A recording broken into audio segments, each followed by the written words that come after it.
Ladies, listen up. Life does not give you what you want, it gives you what you take.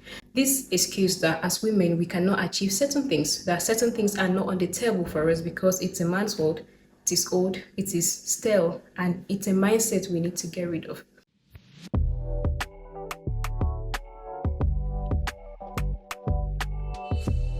In order for us to become the Esthers and the Deborahs of this generation, we need to get rid of this victim mindset. Now, I'm not writing off the things women go through in the society, in the family, at work. I'm not writing off. I'm saying that as women, we discount ourselves a lot. Even in situations where there is a level playing field, we already program ourselves to fail.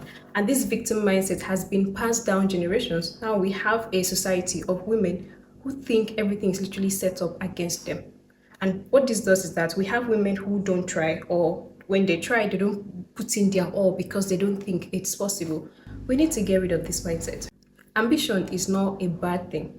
There are women who do not actually have goals, no clear career path, no clear future plans. Whatever comes, comes, whatever goes, goes. At the end of the day, I'm going to get married and all will be settled. Now, if you're not a career person, that's okay. I don't have a problem with you wanting to get married.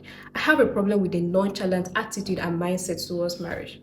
It seems to me that you think marriage is going to solve all your problems or that man is going to fix everything for you. And unfortunately, marriage will not solve all your problems. Neither will your husband fix everything for you. I have ambitions, yeah. I hope to one day become the WHO Director General, but I know my greatest ambition in life is to be the best wife and mother if I decide to become one. And the same energy I'm going to put into becoming a Director General is the same energy I'm going to put into my family. The children you're going to give birth to, do you think they are yours? They're not. They're God's gifts to you, and at the end of the day, you are going to make accounts for them. We see a lot of broken marriages, broken homes, kids who need therapy. We have a generation of youth who need therapy. Our parents, most of our parents, they need therapy. And it's because their parents did a bad job, and they, because they did not know better, they replicated the same template. Do you want to replicate the same template? Is that the legacy you want to leave behind? Do you want to give birth to children who wish that they were never born? If you're watching this video now, it means you have all the resources and templates at your disposal to do better. The man you want to get married to, he has a career, he has something going on for him. This nonchalant mindset towards marriage, you are going to ruin him. You should not be a liability to him. You should be a supporter, not an additional pressure. So have goals towards your marriage. Don't just say, oh, I'm going to get married and everything is going to be settled, because everything is not going to be settled. It's not cute when someone asks about your plans and you say, I don't have any, or I don't know. It's not giving at all. Now, it's one thing if you don't want to have that conversation. It's another thing if you don't even have any plans. Well, it's not a problem because I am here to help. So we are going to go through 3 different chapters: visualization, how to set goals, and how to actually become a more disciplined person. Let's start with visualization. Visualization is basically you visualizing yourself. What this does is that it gives you a clearer perspective of what you want out of life. So take a pen and paper, be as honest as possible, and let's try to answer some questions. Now, what does your ideal self look like? The body, the hobby, the career, the way she talks, the way she dresses, the friends she keeps. What does that woman look like? The most confident and healed version of yourself. What does that woman look like? What does your ideal day look like? What does your ideal week look like? Factoring everything you wish you were able to do. What does that look like? A life that you think you will actually enjoy living. What does that life look like? What do you want to be true about yourself by the end of this year? What is stopping you from living your ideal life, and how can you get closer to your ideal life? Now, if in a week you want to be earning ₦1,000,000, no problem. Write it down. Be as audacious as you can. Forget about all the it's not possible, it cannot happen. That one is not your business. Just write it down, and then we are going to figure out how to actually achieve that goal. Now, the key to setting achievable goals is by setting both long-term and short-term goals.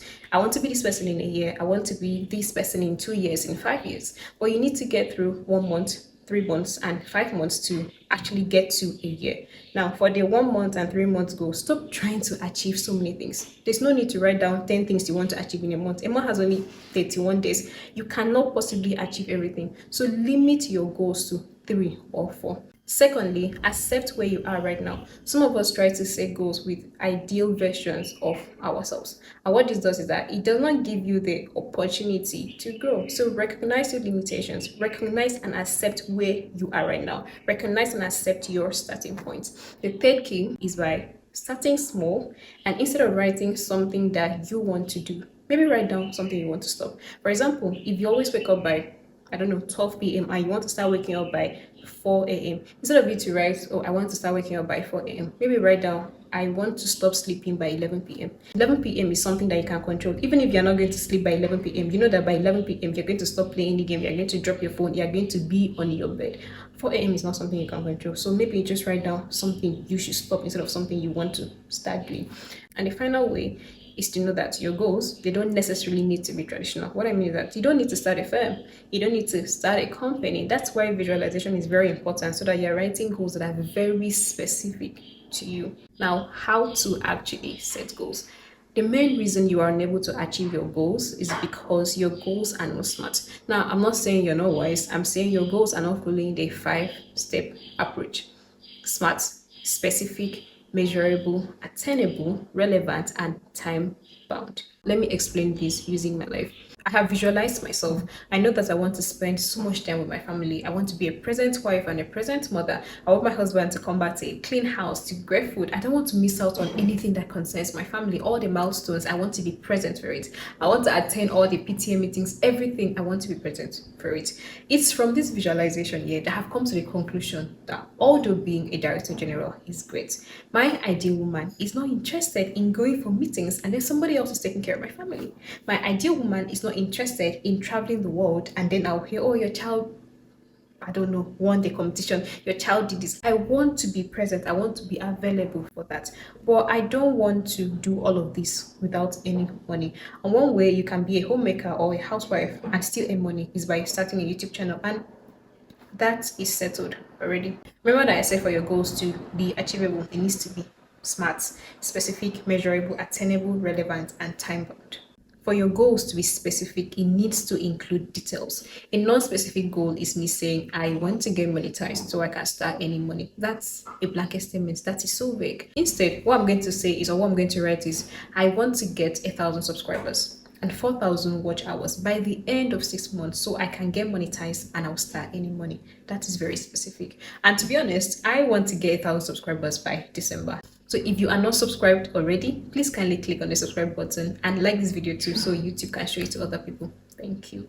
Now, measurable. Your goals needs to be measured in some form of way. If I say I want to post videos every month, that's not measurable. Where do I want to be posting it? When do I want to be posting it? What type of videos do I want to be posting? Instead, I'm going to say I want to post 8 videos in a month, 4 long form videos and 4 short form videos. The short form videos are the same videos I'm going to be posting on my social media pages so I can redirect people to YouTube so I can get more subscribers, and at the end of the day, I will get monetized. That's measurable. And attainable. Most of us set goals that are literally impossible to achieve. For example, if I work a 9 to 5, it's not possible for me to film 8 times in a month. So I need to come up with a way to achieve my goal. What I do is that I'm going to film 4 long form videos, and then from these long form videos, I'm going to repurpose it into shorter videos. And these are the videos that I am going to be posting on my social media pages. Instead of me to film 8 different videos, I'm going to film 4 long form videos and repurpose those long form videos. Now, of course, I don't have the time to be posting Monday, Tuesday, Wednesday, Thursday, so I'm going to schedule my videos ahead of time. That's very, very attainable. The next is relevant. This is the reason visualization is very important. Why am I creating content? Am I creating content because someone said I should do so? No. Am I creating content because this is the only way to make money? No. I am creating content because I want to be present for my family. And if your goals are not relevant to you, it's not possible for you to achieve it. So yeah, visualize yourself, visualize your life so that you can write down goals that are relevant and very specific to you. The last one is time bound. Remember in my specific goal, I said I want to get 1,000 subscribers and 4,000 watch hours in 6 months. Now, for it to be time bound, you need to break down that 6 months to the least possible way it can be achieved. I know that for me to get 1,000 subscribers, I need 78 people to subscribe every single month for the next 6 months so I can get 1,000 subscribers. That is time bound. Break your goals to the least possible way that it can be achieved. If you just write down, oh, I want to do this, and you don't set system or structures for it, it's going to be so overwhelming. It's going to seem very impossible for you to achieve. But if you break it down to the least way, to the most simplest version, to the most simplest form of it, it's going to be a much easier process. Now, how can you actually be a more disciplined person? See, You can watch all the personal development videos, you can read all the personal development books. I am of the opinion that if you want to be a disciplined person, you will just become a disciplined person.